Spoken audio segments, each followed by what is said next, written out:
The Proteas won the Test series against the West Indies 2-0. A convincing win, a lot of people will say. But are the Proteas back? Or is it too soon for us to start speaking or having those type of talks? We're going to be discussing the entire Test series in depth. We're going to be talking about what Boucher had to say after the Test series. And we're going to just get some insights from the panel to find out what they thought and what they think about the Proteas going forward. This is all going to be unpacked on our review show tonight. So stay tuned, subscribe if you're new, and let's get into this amazing discussion. I'm excited. I hope you are too.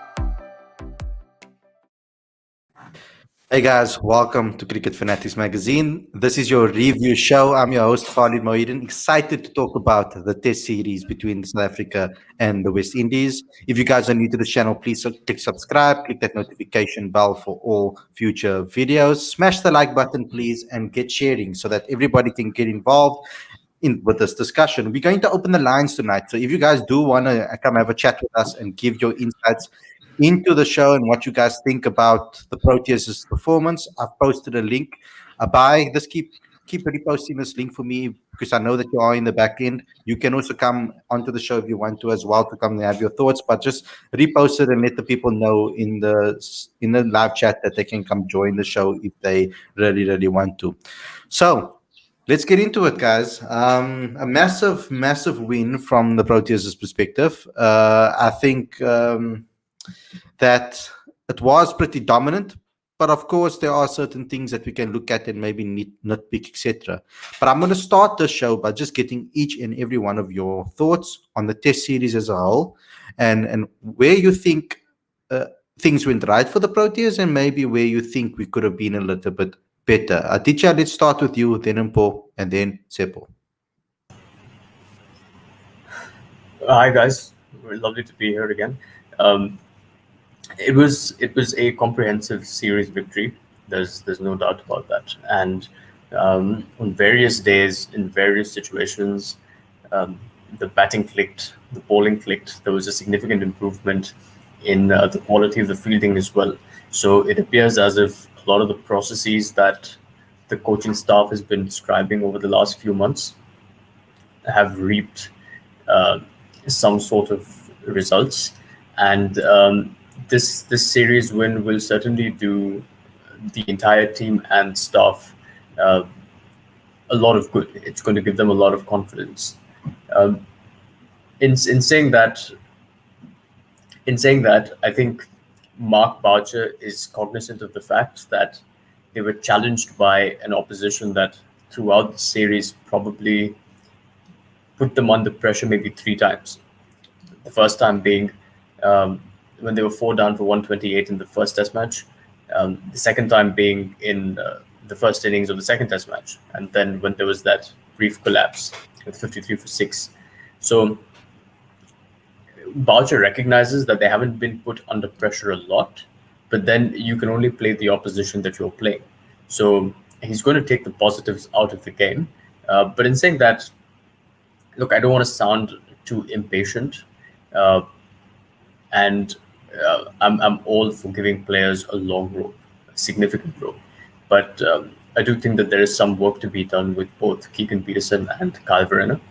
And, if they are to play the next Test series against India and followed by Australia, New Zealand, then I think there's going to be some sort of technical work that they're going to have to do. But in saying that, I think South Africa should be very happy with what they've achieved this series. Cool, Mpo. Look, I was very happy with the intensity with which they fielded. I think fielding was a really important aspect of this tour. They bowled really well. And I love the captaincy from Dean Alga. I think he made some really good decisions. He was very aggressive in the field, and in periods where wickets weren't necessarily falling, which were very small, he did try to slow down the run rate as much as possible. But I think most importantly, the thing for me that was really important was, I think, cohesion in the side. And even though tactically we were always questioning whether they're playing aggressive cricket or whatever type of cricket, and that still needs to come through in the batting, I'm really, really happy that somehow the team's a unit again. It's no longer like individuals trying to play cricket. And I'm yet to see it. There's a direction. It's going forward. But obviously, I think from more tactical perspective, I just want to see what type of Test cricket team this team's going to become. Is it going to be Boucher very aggressive? Or is it going to be, as Dean says, a team that has the ability to play boring cricket and beat teams with boredom most of the times, like Graham Smith's teams did, rather than trying to like blow guys away. But outside of that, really happy. Mark Boucher needed to make a statement. He made a statement with the series.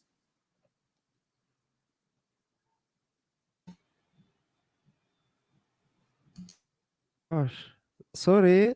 Yeah, I agree with both Aditya and Umpo, and my point was probably going to be a combo of the two. Cohesion was a buzzword for me in the series.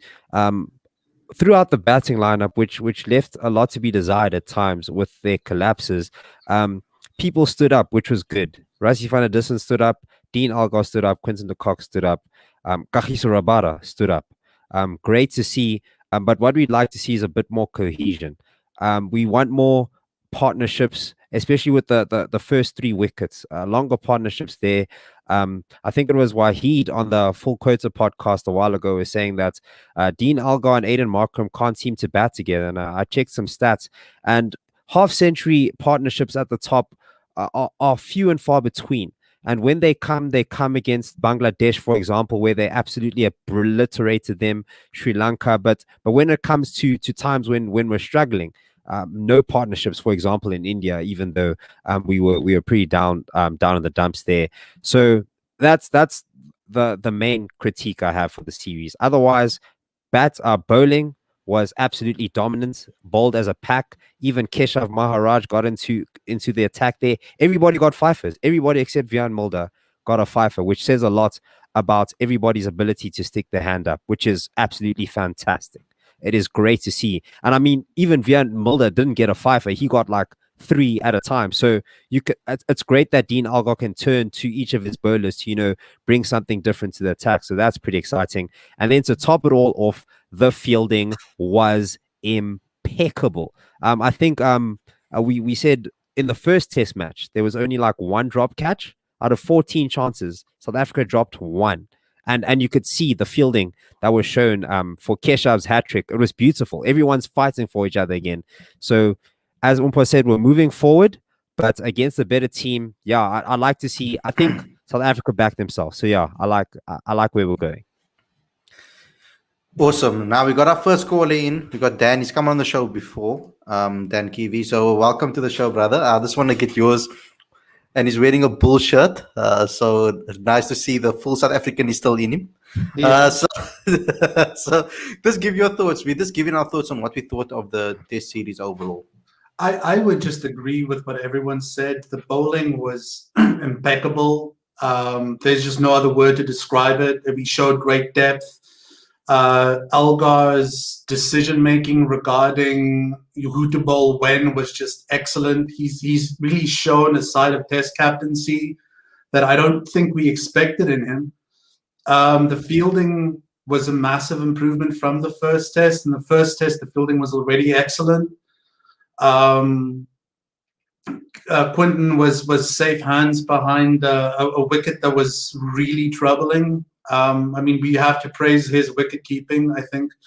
And the batting, individual guys put their hands up. I would have liked to see more partnerships, but at the same time, it's good. It's good to see South African cricket. I know it's early days, so we can't quite say we're on the road to recovery, but there's promising signs. We're starting to see enough things that let me think that we can become dominant once again. And our bowling attack alone, I think any batsman in the world will be shaking in their boots, having to face just that monster pace attack, and in Mirage in the spin. And that hat trick, of course. I mean, what a hat trick. I think that celebration, particularly to me, this summed up the team as a whole and what is going on over there. The chemistry between everybody, the love for each other. I think even we're starting to see a Quentin de Kock of old when it comes to the jokes and the chirping, and he seems to be very happy and where he is at the moment. I think that you could see beforehand the captaincy just changed his personality completely. It was like he's constantly nervous for not to walk out to the middle, but constantly nervous what's going to happen after the game. so for that press conference, because that's something that he hates. It's completely hates. So it was nice to see Quentin de Kock back to his old again, and so fluent and so disappointed when he went out, obviously, for the 96 as well. So it's good to see all of that come back to the fold. Now, Aditya was in the press conference. Obviously, Keshaf's won, which is just generally a nice guy. You know what you're going to get from Keshaf. You want to see that press conference, go to the video on this channel. It is over there for you guys to see. There is a South Africa versus West Indies playlist, so you can go check everything from start to finish if you want to. I mean, this our preview show is still getting a hell of a lot of views. I don't know why, but it is. So so go ahead and check that out if you're interested. It's a great show. That's why it's a quality content right there. So let's get into some of the comments, because I think this is going to turn the turning points, or is going to highlight the turning points of this particular, or the major chats of this particular review. Sorry. And that's Mark Boucher's comments. Now, there's a couple of things that he said. And Aditya, I'm going to let you open up first when we play the first video, but I'm going to play it to you guys so that if you missed it, I'm going to play you a segment. The full press conference is over here. But the first one is about our style of cricket. Now, Dean Algo was speaking about it, and it's something that Mpo mentioned yesterday as well to me. It's about the boring cricket that we're playing. So this is what Mark Boucher had to say about it. His definition of what is going on in the way South Africa's playing their cricket. Certain guys have got different language. Dean might say it's boring. We say it's just disciplined cricket. But yeah, I mean, the language that he's been speaking has obviously been, resonating with the players at the moment. So, good on him for bringing that sort of language. But yeah, for me, this is what Test cricket's all about. It's about being able to absorb pressure at certain stages, and then being able to apply. And I think that is another plus, that our guys they're becoming smarter at choosing those moments of when to absorb and when to apply. So I think that for me is, if you want to call it boring at certain stages, yes, we have to be. But what is impressive for me is that there are certain stages where we could really, drive the nail in this series, and we did that, with batting and bowling. So yeah, it was impressive, and it's good to see that a leader is getting sending out a language, and the guys are responding to it. So I think that's important. Aditya, I mean, that's the first thing that we can talk about, is that style of cricket. We heard that word creep in again, smart. It's all coming together when it comes to Mark Boucher, smart and aggressive and all of those type of words. But your thoughts on Mark Boucher's press conference, particularly that segment, because we will be playing a few as well after that. Yeah, look, I think it was, I don't want to read too much into it, but I think I did sense a little bit of awkwardness there, because semantics can say a lot. Semantics can say a lot, and perhaps he views the idea of disciplined cricket as boring cricket to be like a negative connotation to that sort of thing. But I don't know. I feel like we're talking about two individuals, Boucher and Dean Elgar, both of whom are sort of strong personalities. But I think Boucher seemed to be more impressed with the part where, South Africa was really, as he said, driving the nail home. So I think it appears to be, uh, I don't want to say conflict, but it appears to be that sort of contest between having the team sort of absorb the pressure and just continue that vein versus Boucher, who seems to be intent on like really pushing the game forward. So I suppose it was a bit awkward with that comment on language, but the teams won, no? As he also said later on, the winning team is always smiling. So I suppose he's relieved there as well. Yeah. Go in. Yeah, no, I just want to, like, this whole talk of boring, and maybe it's appropriate I'm wearing a Bulls jersey because Bulls rugby and South African rugby has always been described as boring. You don't have to be exciting to win games. Defense wins cups. We're seeing now in the England, the New Zealand, India test, like Virat Kohli is not going out and throwing his bat at every single ball, trying to play Pro 20. He's slow. He's measured. Right now, when last I listened, there was a night watchman in place. The instructions is don't go be brave, go be careful. And we have to do the same in our sport and say, like, maybe it doesn't make for the most exciting viewing that a guy's not hitting 6 sixes and over, but at the same time, that's how we lose wickets. Irresponsible shots, bad decision making. I'd rather see better decision making and see someone, score 1 run for every 80 balls, maybe, just knowing that they're valuing the wicket. To Dan, I'm sorry that your boring rugby didn't win you the Pro 14 Rainbow Cup this weekend and you got smashed by Benetton, but that's another story for another day. Mark, when I listened to that last night in the depths of the night, I kind of felt it was like, wait, something's off.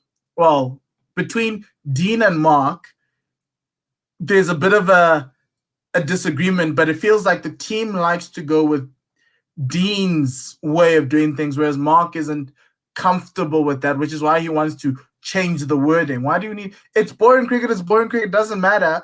It's a description of the type of cricket you want to play, and that's the type of cricket you played under Graham Smith. But the issue of him wanting to, at parts, hammer the nail in, that's where I hope he's in agreement and the team is in agreement with him, because as we discussed yesterday, Khalid, about that batting collapse on Sunday that irritated the life out of me, that wasn't a moment for you to hammer the nail in, but somehow that was the message that came through. And it didn't stop.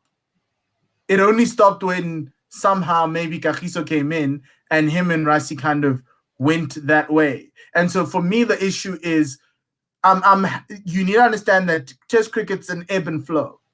There'll be moments of quietness that you need to hold the game, and the first team to kind of flinch is the team that's going to be on the back end.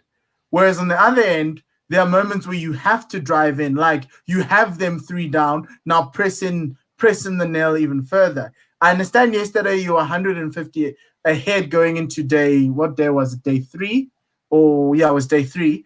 And somehow you felt that was enough of an advantage for you to hammer the nail in, but then it didn't work, but you didn't want to retreat back and say, okay, guys, let's just have a couple of overs, 10 overs of quietness and silence to try and get back that advantage. Because the problem is every day with every ball is an opportunity for you to give an advantage to the opposition or for you to gain the advantage. And so you need to consider it in that way and make sure that you make sure that each session you don't give things away unnecessarily. And I kind of felt that South Africa gave away control of the game on that Sunday afternoon by going around with the wrong tactic. And even if that was the tactic on Sunday afternoon to be attacking, where does it sit with Dean Elgar's philosophy of playing boring cricket or disciplined cricket as he wants.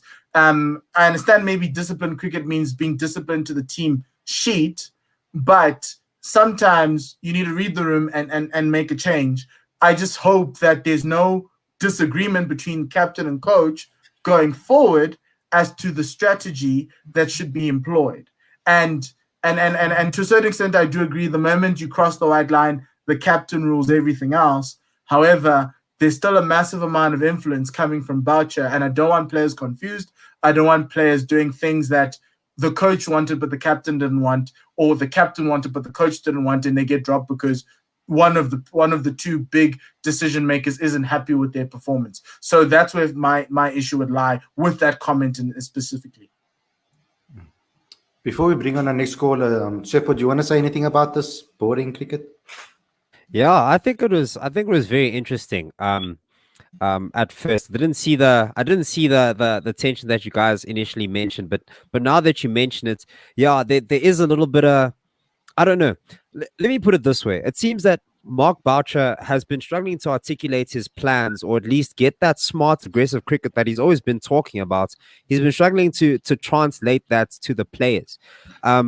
Maybe it's because he's been drilling it in for so long. Maybe it's the change of captaincy, but I definitely think Dean Algar's ability to I don't know, rile up the troops, like get into people's heads, speak diplomatically. I mean, we the people in the press conference, we enjoy listening to him speak versus Quinton de Kock. I'm sure on the field he's always happy with all the celebrations. The amount of times he's like hugged the guys that have gotten wickets, you can see those things, and you can see how like into the game he is. With Quinton de Kock, for example, he sort of disengaged, and that didn't help. So with Dean Algar, you can see that there's tons of communication, and I think moving forward as a test captain, we're going to see more and more of that. So he might even help Mark Boucher articulate his plans better, because I think that's just what the situation was.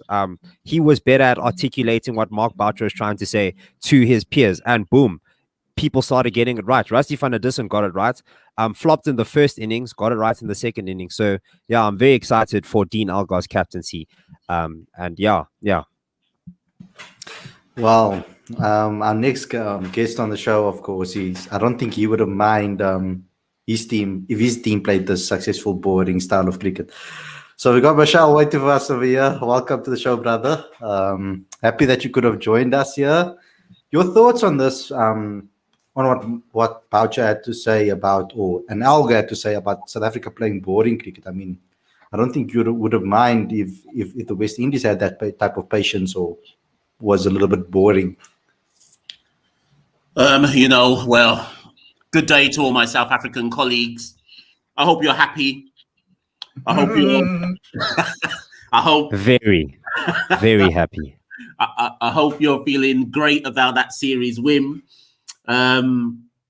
Listen, so, it's interesting to hear you all talk about boring tactics, because the way I see it, when South Africa came to the West Indies, the number one target was they need to win the series, right? How you win the series is irrelevant. You got to win the series, and let's not get too ahead of ourselves here. And maybe I'm wrong, and if my colleagues on the panel disagree, please jump in. It would have been an embarrassment to South Africa to be ranked below West Indies. Whether you believe in Test cricket rankings or not, personally, I don't. I think they're a bit of a nonsense. But the point is, we're rubbish, right? And for South Africa to have fallen so low in the rankings that we were above them had to hurt. Particularly, so whether I see you talking about Elgar and Boucher and their disagreements and whatnot, but the one thing that you can agree on is it would have hurt them and their pride to be leading the South African side that was seen as, and I'm going to put my hand up and admit it, I thought West Indies were favourites for this test series. I genuinely thought, not big favourites, don't get me wrong, I thought we might have been slight favourites to win this test series, but that's because I overestimated how deep the malaise was for South African cricket. There was so much turmoil leading into the test. It looked like you might not even exist as a cricketing nation leading into the test series for a while. So I thought, oh, this is the perfect time to actually beat South Africa. Little did I know. So now we know his motives. Now we know what his real motives was, to bury us. Strike while We the were iron is going to hot. be I'm with- buried, guys. Yo, he's I was right. sitting there Strike. going, this West Indies team looks on the come up. We are in all sorts of trouble because Boucher can't win a game. And somehow, somewhere, they decided to light a fire in Pretoria and all our troubles have gone. So, Michelle, blame the fire. Like, I don't understand what they were doing, but yeah, blame the fire. Do you know what, though? I'm glad you've mentioned the fire, because the one thing I would say, and some might read, I can't remember if it was Boucher or if it was Elgar who said it, you will be able to tell me. The one thing I did read from that kind of like press conference and feedback was one of them said, we'll know how good we are when we're really tested. Now, a West Indian fan could read that or listen to that and go, wow, you really think we're rubbish? But I think that's the right comment, because let's get this right. At no point in the series was South Africa really tested. Come on, let's be honest. Our bowling did well. Don't get me wrong, West Indies bowling was good, but we were always trying to recover a situation. We were never on top of the game. In fact, the only time in the whole 2 test series where I thought South Africa are not even behind the 8 ball, but might be slightly concerned was the partnership that took us to 80 odd for 2 yesterday. There was a point in that partnership where it's like, wait a minute, this is the first time the South African bowling doesn't look like it's on top. Then a hat trick came.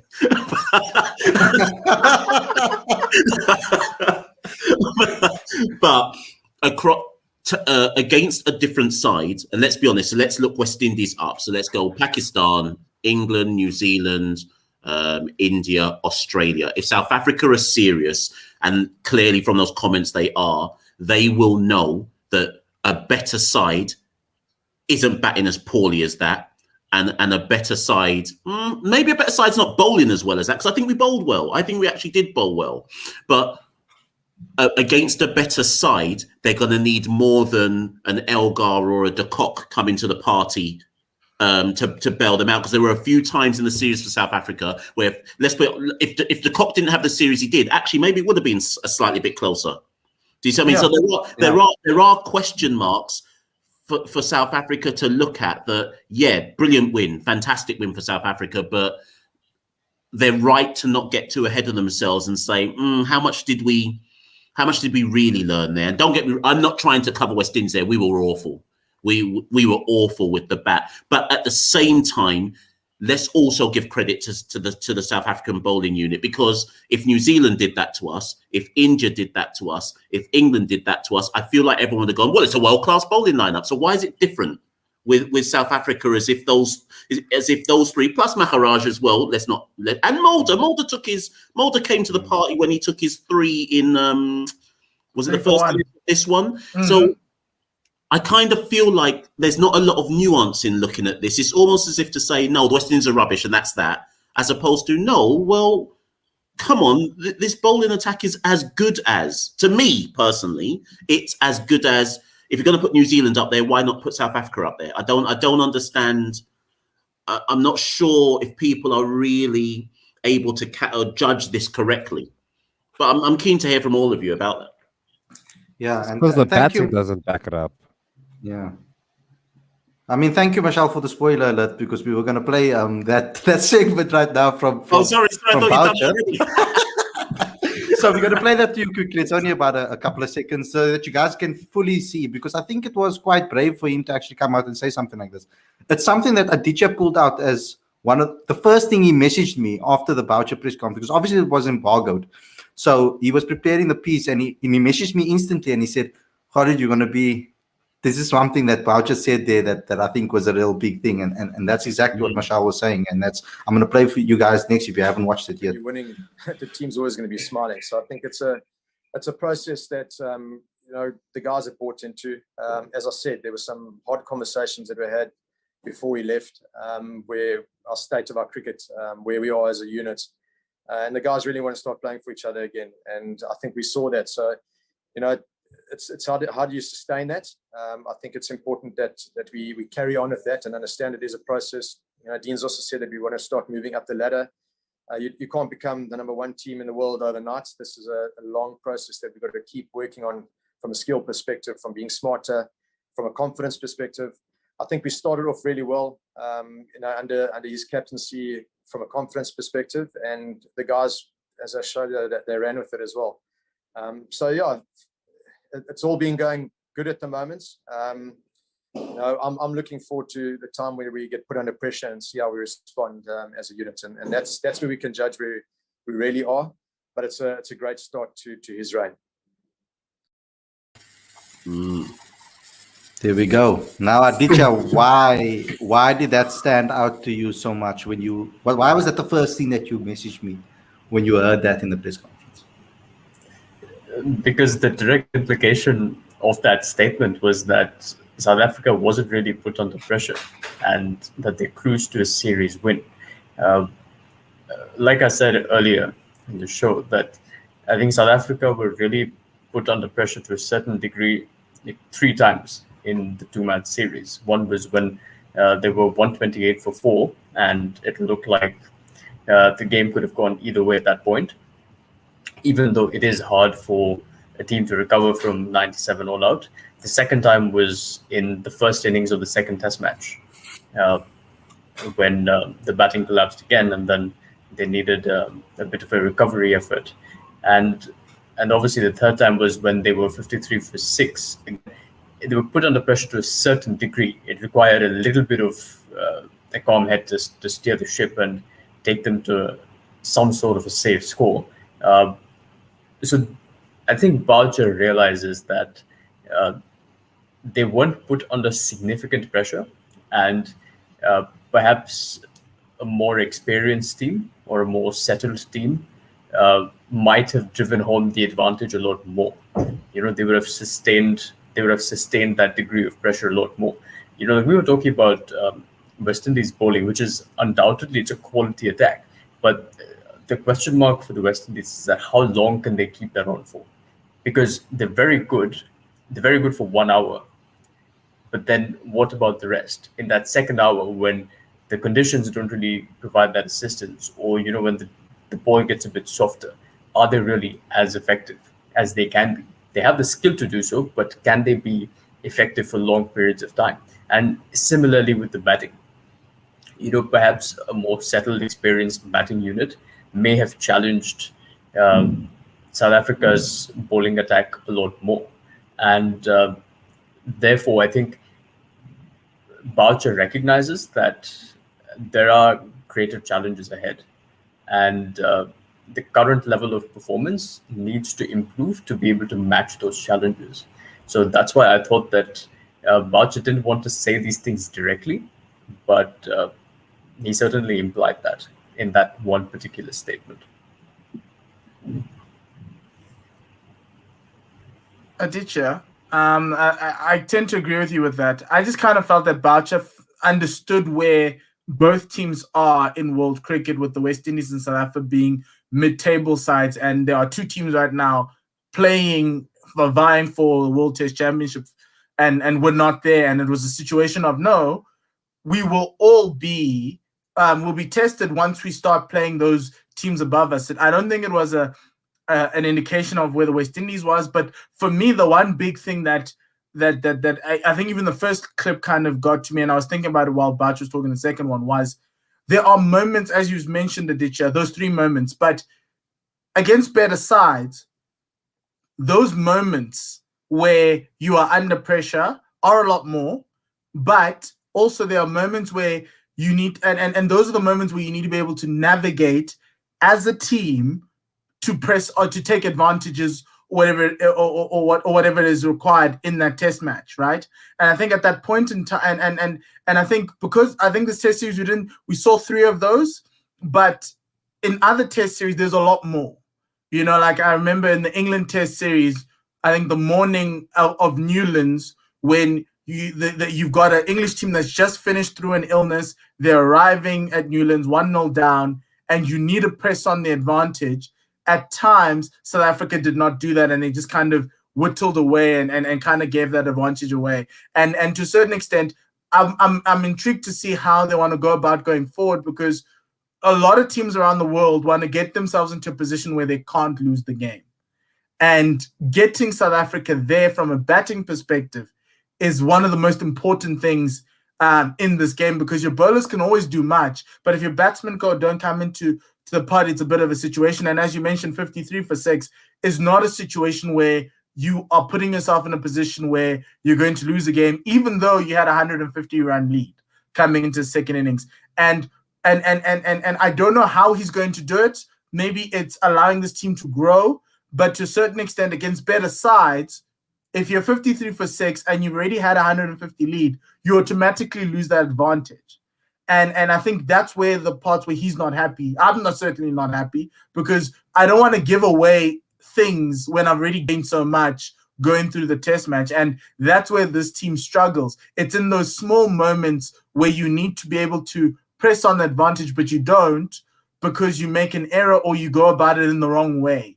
And that's always been the problem with this team. And that's why this team throughout the last 3 years has struggled to build partnerships. And also from a bowling perspective, sometimes like that 80 for 2 was so interesting yesterday, because it was one of those situations where this team has seen 80 for 2 before, and 80 for 2 has gone on to 220 for 2. But they somehow found a way to get themselves back with the hat trick and everything else. And from a bowling perspective and a fielding perspective, I think they're getting it and it's starting to click. But from a batting perspective against better teams, that's, as he says, that's where you'll be tested. But we need to be prepared for those moments where you're 128 for 4. You can be 128 for 5 or 150 for 5, or you can go on and be 300. And I'm glad that they won those small moments in this game, in this test series, but against a better side with a better bowling attack that isn't limping or hobbled, or a selection error somewhere along the way that kind of wanted that left a seamer away, could kind of be better. But that's where I'll end it off. Okay, so we've got a caller that has been listening for a long time in the background. I'm going to let him have his say, and then Abai, you can basically rebuttal if you don't agree, or if you agree to what he has to say. We've got Umar in the background. Welcome to the show, first-time caller. Just have your say. What do you think about everything that has been said so far on the show? I can't hear you, bro. His nose. Yeah, no, right? Now I can hear you. Okay, yeah. Thanks for having me to begin with. It's glad to see another Caribbean person in the chat as well. So I was listening to everyone, and basically is kind of heavy-sided on the South African side. So maybe I could bring a little bit on the West Indian side a little bit now. I agree with everything that they said as well. South Africa looked, based on the series before they came up, as we could see the series, this was one of the first wins away from home after a while. So it's good signs to see South Africa coming back and winning very well. The West Indies attack in particular wasn't that good, I would say. The bowling attack, Shannon Gabriel looked to struggle a bit. In some instances, he bowled a couple overs. I think in the last session, he bowled maybe about 3 overs in one session, went off the field and came back only when it was his time to bowl. In that sense, I don't think that he, being the spearhead of the attack, was fit enough to bowl and take the bowling where it's supposed to go. And that caused all the strain on Kemar Roach. As well as Kemar Roach mentoring Jaden Seals. Because Jaden Seals in his first test match, in his second test match, is kind of the butterflies would still be there. So I mean, the spearhead attack without the spearhead is kind of backstabbing kind of thing, and it's causing salt to the wound kind of thing. So that's just my take on it. I would like to hear what Abayo has to say, and hopefully he agrees with me. If I were to start with the Proteas, if I were to put this in more academic terms, if I were to call this series an exam, this performance was good enough to pass the exam. I wouldn't say this performance was good enough to pass the exam with flying colors, which should be the end going forward. I think coming to the West Indies, I think for the most part they bowled well. In fact, I think Kemar Roach was impressive the second innings of the second test. But yeah, the batsmen didn't back that up, and I think that's been an area to work on. I think for both sides, because even the South African top order struggled for majority of the series. The only outlier being Dean Elgar scoring 77 and then Markham 60 in the last game. Yeah, but other than that, I'm mostly on the same page with what everyone else has said here. Okay, cool. So I have to read out the super chat that came in from Werner. And my question is going to be to Marshall as well after this. I happy Quinny is a performing Quinny. The spacing of the slips combined with the right personnel makes a big difference. For you to be able to, Marshall, mimic this for the Pakistan series, or become to get any better, who is going to be your Quinny basically, or the guy that is going to be the main person that you saw something in this particular series that you think, this guy can be our superstar going forward, someone that we need to back consistently, and how can you get more clinical overall as a team to actually give a good fight to Pakistan and get them back for what they did to South Africa? The short answer is nobody. But the long answer,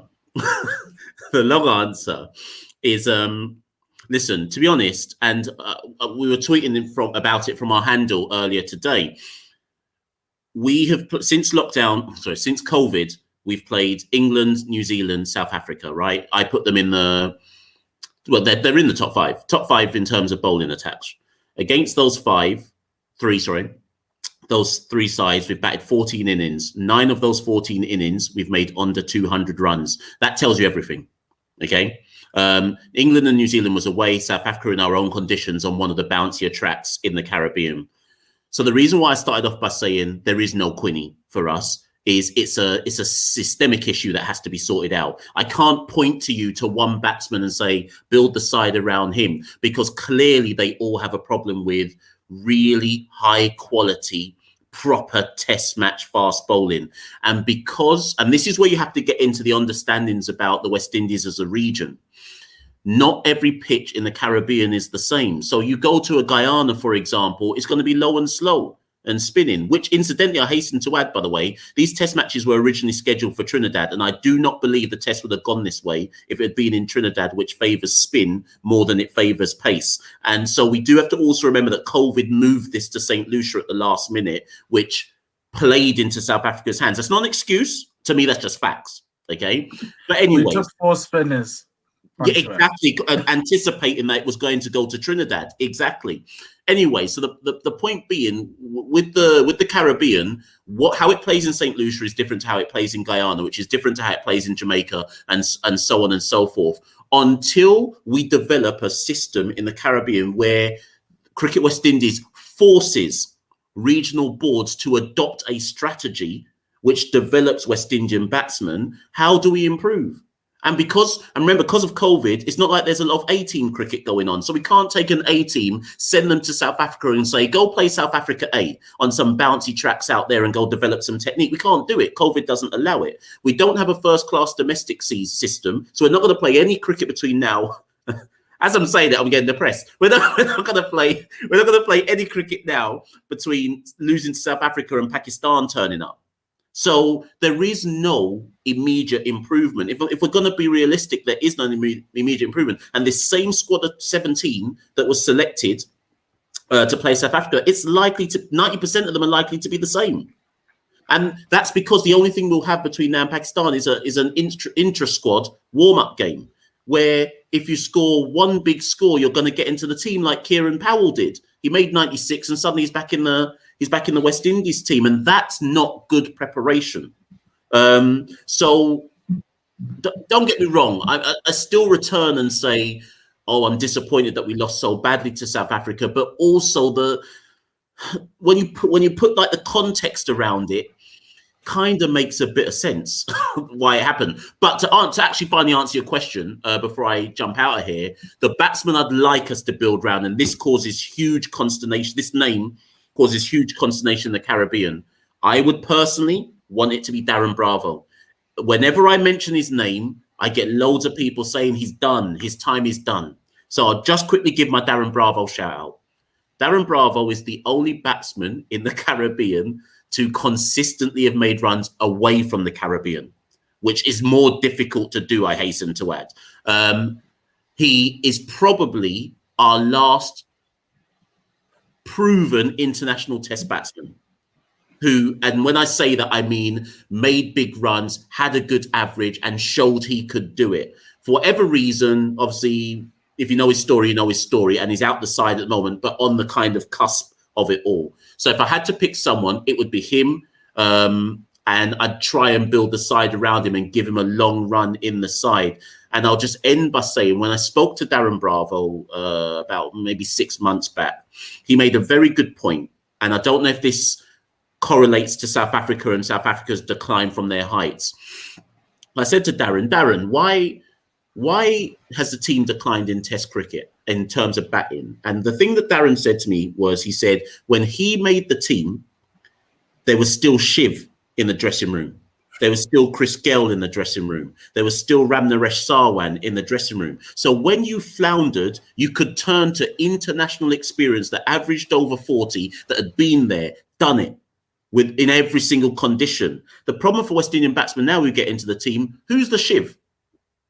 We don't have a Shiv. We don't have anybody averaging over 50. We don't have anyone averaging over 40. So when South Africa had their similar decline and you suddenly lost everyone all at the same time, your version of an international batsman now is a De Kock and an Elgar. And with all due respect to them, they're not even that brilliant in terms of like up their international standards. Do you get where I'm coming from? So you could probably see a similar kind of trajectory if you apply that to South Africa as well, if you see where I'm coming from.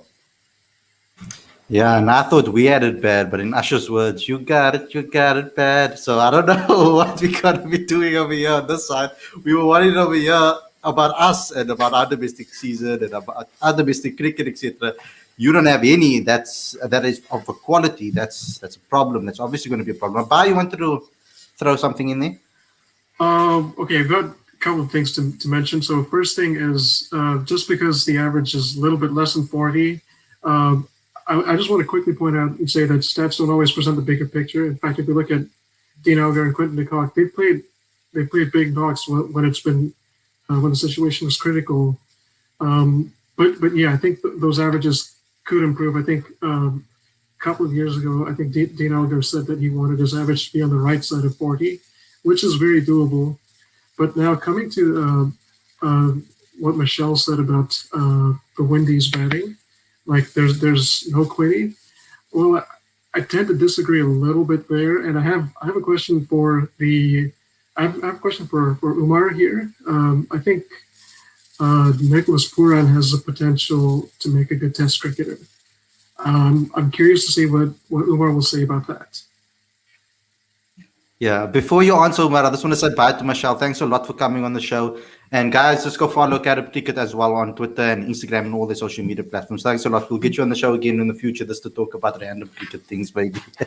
Oh, we got the T20 series. Forgot about that. But you guys are going to completely destroy us in. So that's something that we're going to smile about. Yeah, just want to jump in and say, laugh now, guys. But I'll be back. We'll check you soon. Thank you a lot for coming on the show. Omar, you can answer Abbas' question. Yeah, I would agree with Abai. There was a couple of commentators, well, Ian Bishop and them, that those guys who agreeing to the same point.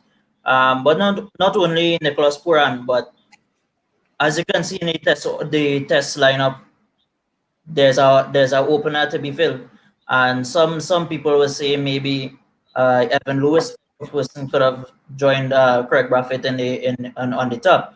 And my opinion, if I strongly agree to Evan Lewis being there. So if you can give Evan Lewis that chance. I believe that Nicholas Pooran could get that chance as well, but as a batter, not as a wicket keeper, because I think Da Silva should get maybe a couple more matches, maybe the Pakistan series again, and then try to work from that on the other series that comes after that.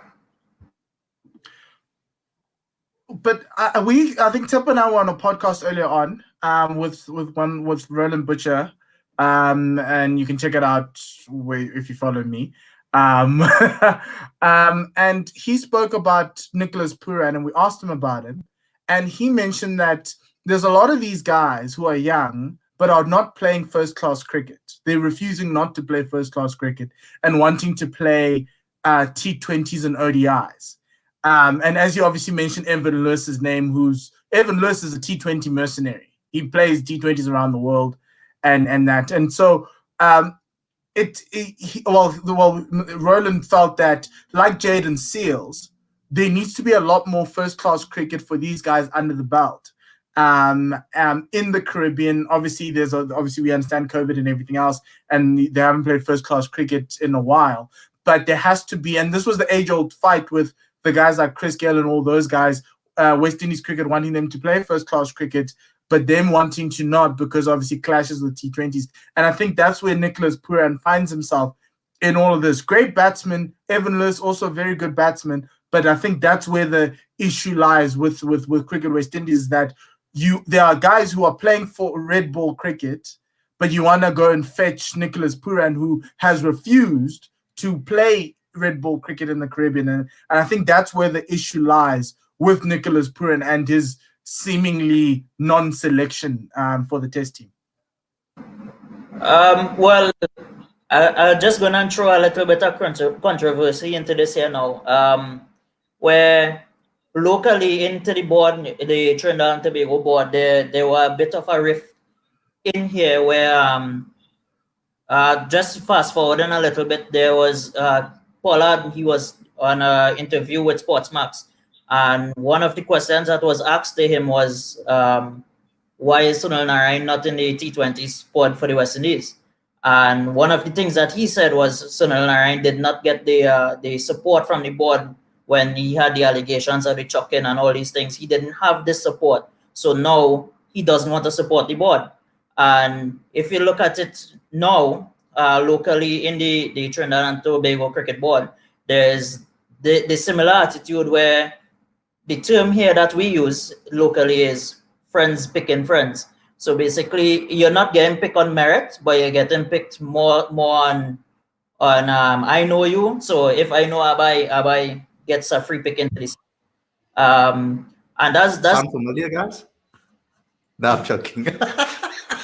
Sorry, you can continue. So that's something that was there long before me, and I am sure that it would be there long after we are gone, unless something drastically changed.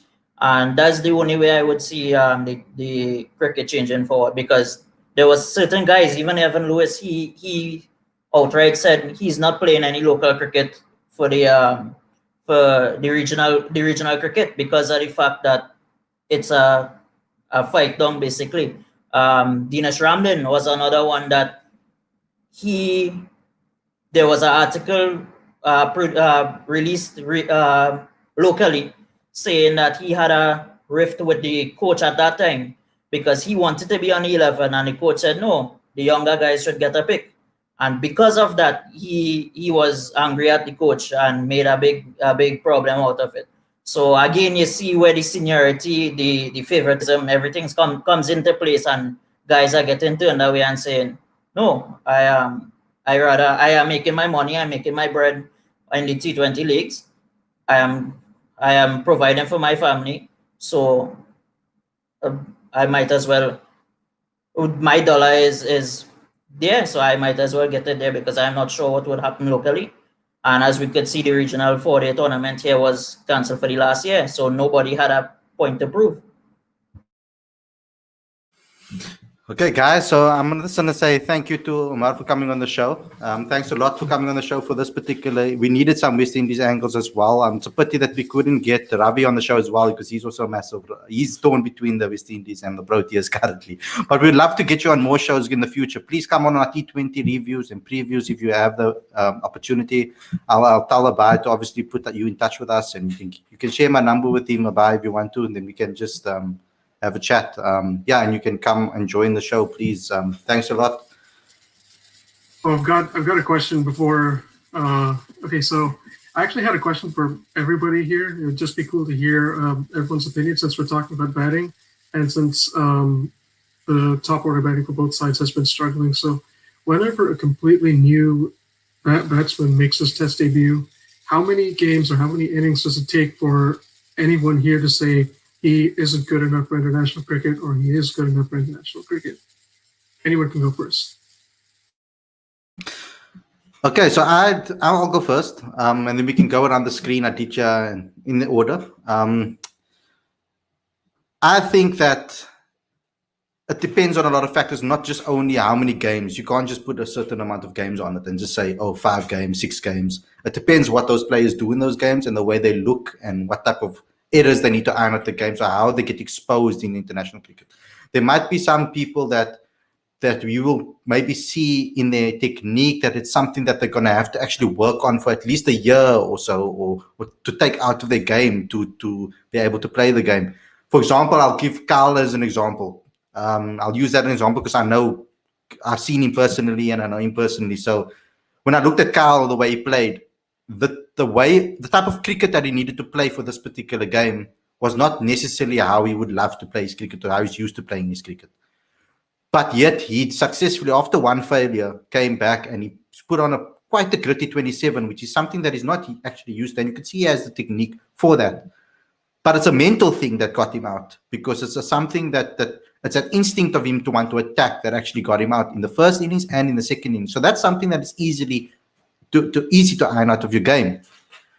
But then with some players, you might see some things that are not so easy to iron out of the game. But I think that if you want a number, I think you need to at least see them play in more than one type of conditions to be able to say, okay, cool, this guy's out or in. At least let them play in South Africa first against a top team, maybe play in some spinning conditions, and then also on a pitch like the West Indies, where they had a lot in for the bowlers and the swing and movement.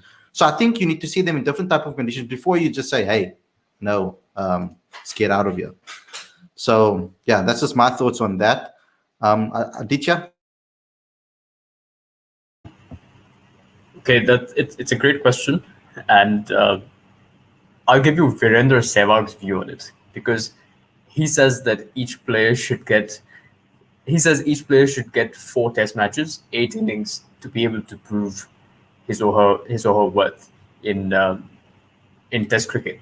But in saying that, just to elaborate on that a little more, it's also down to the process that the team management and the selectors have employed in selecting a player. Because off the top of my head, I think that criteria to select a player should be the volume of runs scored in domestic cricket, the current gaps in the team, the role that this player can play in the team, and if that role is needed in this team, and what the adaptability quotient is of a player for a wide variety of conditions. If a player fulfills this criteria, then you can make a call on whether you think that this player has the potential to make it big or not. And I don't know. It's very hard to say because I think a lot of this is also dependent on instinct as opposed to just mere numbers or performances. But yeah, I think I'd focus a lot more on the process of selection and then the focus on why this player should not be in the team and another player should be in the team.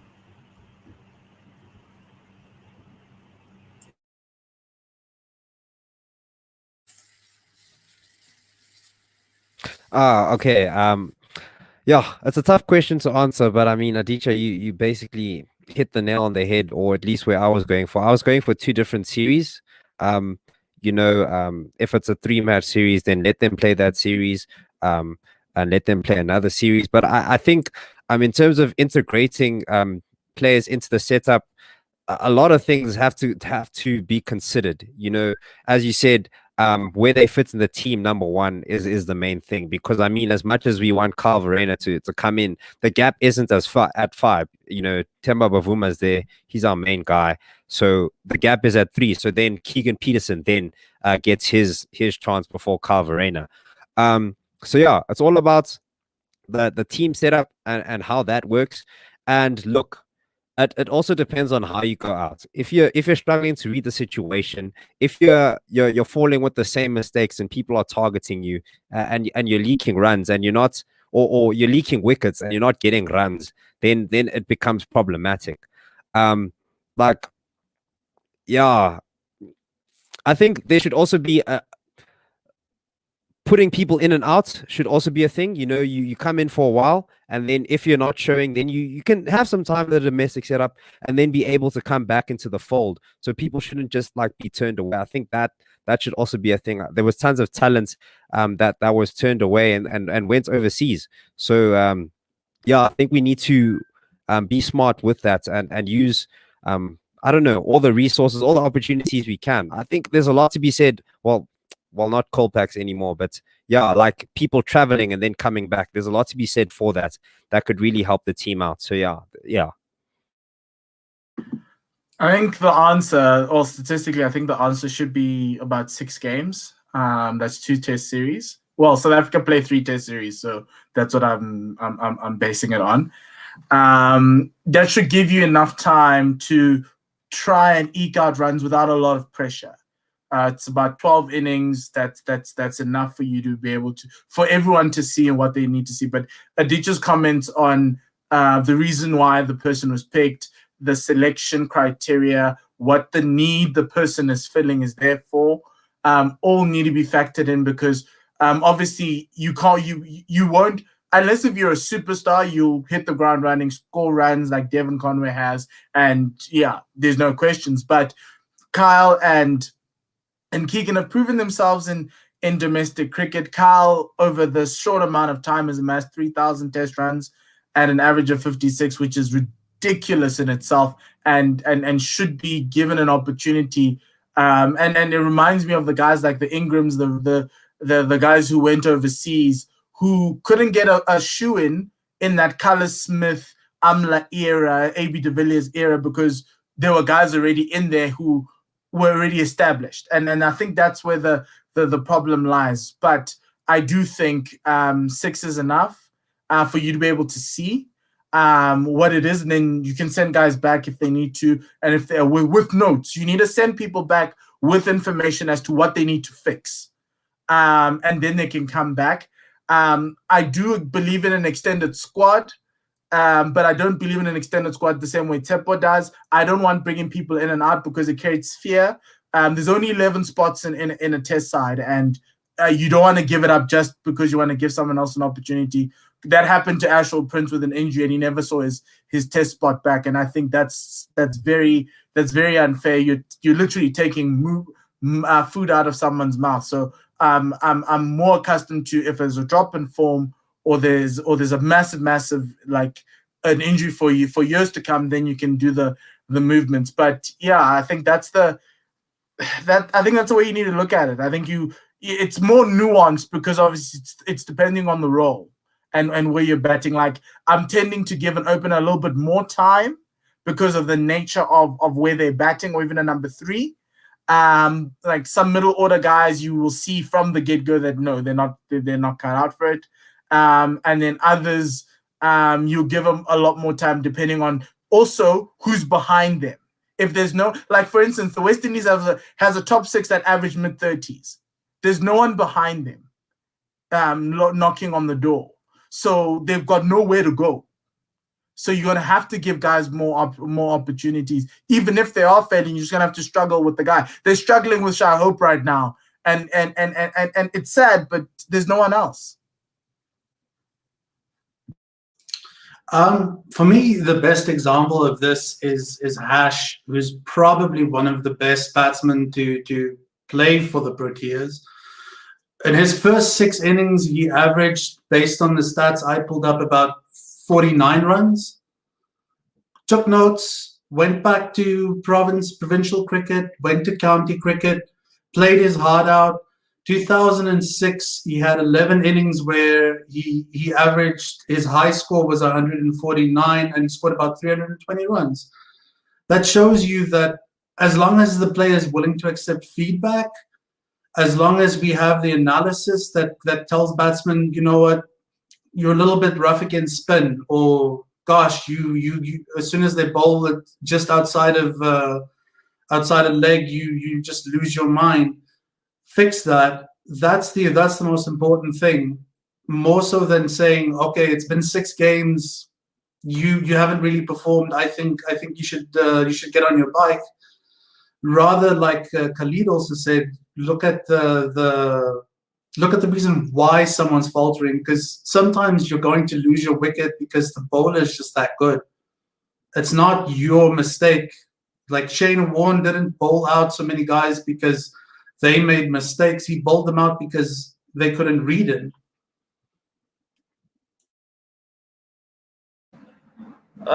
Yeah, I would agree to some extent as well.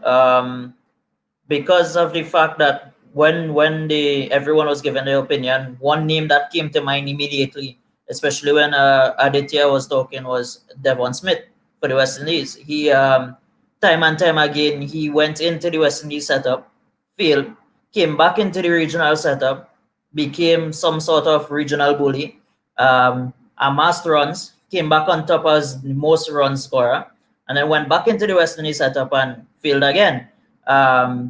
So in that sense, you failed at the international level, you came back, you did your homework, you made the statistics look good, but then you went back and repeatedly fail again. So in that sense, the same thing with John Campbell comes to mind. John Campbell was good in the regional series, in the regional setup, went to the West Indies, performed fairly well at the beginning, but then they kept on persisting with him because of the fact that there was no one else to pick. In that sense, when Kieran Powell was into the squad, as Marshall said before, he made 1 score, and there you go. You went straight into the door into the West Indies setup to open the batting again for the test. But only because John Campbell was failing so much that you had no choice. And going to the other comment where if you have a field opportunity in the sense of Shane Dorrich in England, his statistics was going down in international cricket. What put the cherry on the cake for him was when he got injured in England. Da Silva came in, replaced him, and now he's out of the squad, trying to get back into the squad. In that sense, I would agree with everything that everyone says. All right, so my general rule of thumb, and I'm going to place a lot of emphasis on general because there are exceptions to this. I like to call it 2 and 2. So 2 home series, 2 away series.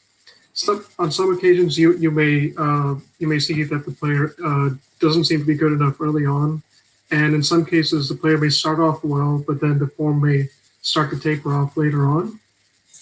If I had to give an example of an exception, I think before I name the player, I think even off the field situations matter. So if I were to give an example, it would be how about Heine Kuhn, who played I think 4 tests against England a few years back. He averaged 14 across those 4 tests, and you may think that 4 tests may or may not be that adequate of a sample size because they all happen in one series against one opponent in one place. But the fact of the matter was, Aiden Markham was just beginning to pick up form in the A side, and after that series, Kuhn was never to be seen again in the Proteas setup, and Markham's been he's been making plenty of runs right from the get-go. So I guess the context matters at times, but generally speaking, I'd probably say 2 home series and 2 away series. Now, if we go to Keegan Peterson, he's only played 2 test matches, and we've seen like a little bit of criticism. He pushes with hard hands, hardly any feet movement, but you need to give a player time to learn and give that player plenty of opportunities to see is he going to be able to adjust, and if yes, how soon is it going to happen? And I think age is another factor, because I guess the more experienced the player is, the older the player is, bigger the expectations are.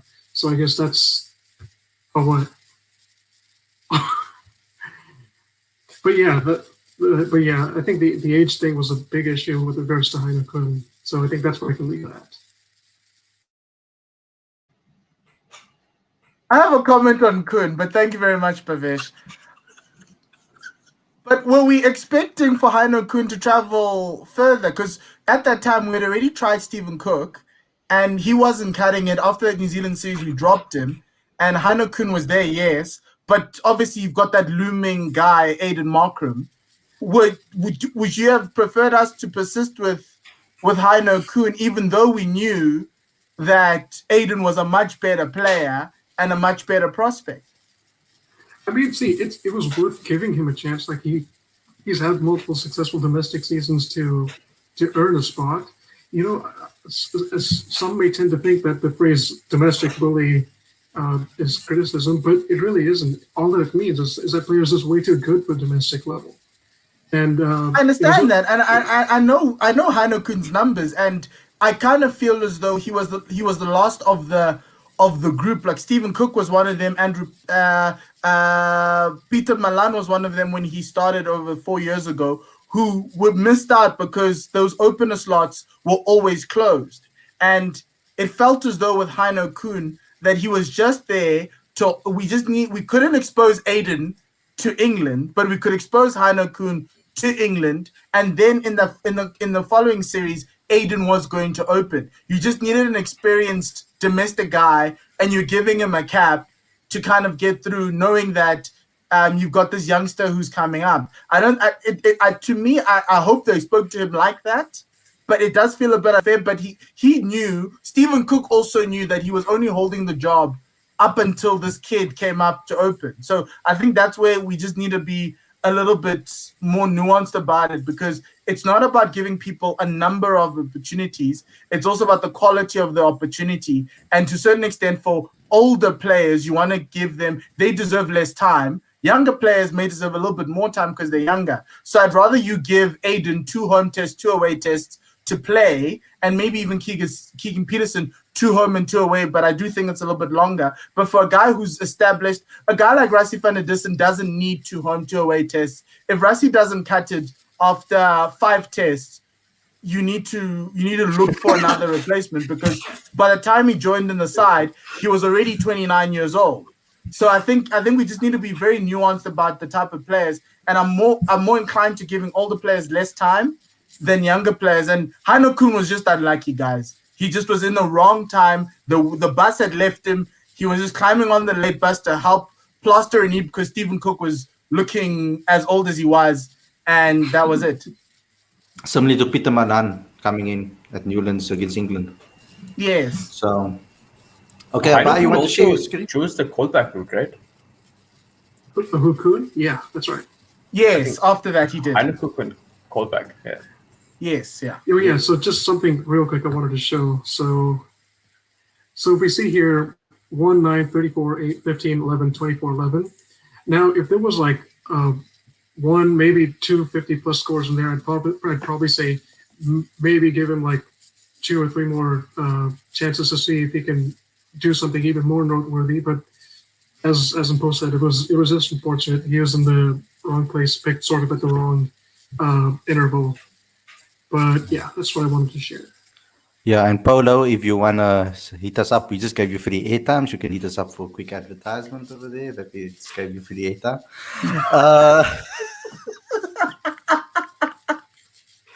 So, guys, okay, I think I'm going to wrap it up. There was one more clip that I wanted to play, but I think it's something that we can have a whole show on. It's about the youngsters learning, etc. But I think we can do that tomorrow on tomorrow's daily show. That's a good topic for that. Aditya, we can maybe have that discussion. If anybody else wants to call in, you're welcome to. Just let me know. Just drop me a message. But guys, thanks a lot for tuning in. Thanks to all the guys that have tuned in as well in the live chat, etc., and supported us. Thank you, Werner, for the super chat. Guys, follow Werner's lead. Every little bit helps. But we'll see you again tomorrow with another daily show. And I hope you guys enjoyed this and enjoy the rest of your week. It's only Tuesday right now. You want the week to go quickly and see your weekend. But I hope you guys have an excellent day. So week. So cheers, and we'll see you again very, very soon. Take care.